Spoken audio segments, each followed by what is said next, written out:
hadn't thought of it as a betrayal at first. He said it was a trip for work, and I needed to come along for convenience, for paperwork, for appearances. My passport stayed in his wallet until the last minute.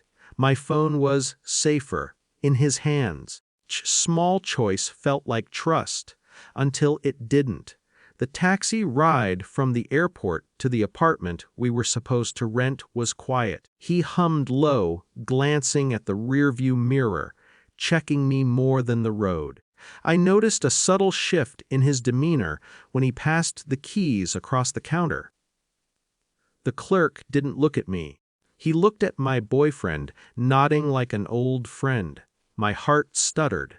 At first, I thought it was tension over logistics. Then came the words I wasn't allowed to hear. He stepped aside to take a call, and a voice, not unfamiliar, but chillingly calm, described me in third-person terms. She's here. Condition intact, ready for transfer. My stomach sank. I wanted to laugh, to ask what they meant, but my mouth refused. My boyfriend returned, smiling the same practiced smile, hands loose in his lap, could smell the perfume of betrayal. The room we were led into was plain, sterile. Transaction unfolded like a meeting I wasn't meant to understand. Bills shifted hands. I was a commodity. My body tensed as the weight of it pressed against my chest. He kept avoiding my eyes. I kept looking for some flicker of recognition. And then something happened. A pause that didn't belong. My hand brushed my neck out of habit. The silver phoenix pendant swung slightly, catching the fluorescent light. The buyer froze. He stared. The paper money in his hand trembled almost imperceptibly. "What is your mother's name?" he asked. His voice carried no threat, a weight I couldn't name. My boyfriend blinked, confused, as if hearing it for the first time himself. I wanted to answer, to snap at him, to cry, but the words wouldn't come. My mind raced. What lineage? What could matter so much in that moment? The buyer's eyes were distant, reflective, holding a history I didn't yet understand. A phone rang. Not mine, not my boyfriend's. His expression told me someone else was on the line, someone important. The buyer glanced toward the door, a subtle nod exchanged with an unseen presence. The air shifted, suddenly heavy with authority I could feel but not yet see. Within minutes, uniformed officials appeared, their presence calm and deliberate. They asked questions, clipped and precise. The boyfriend's certainty unraveled.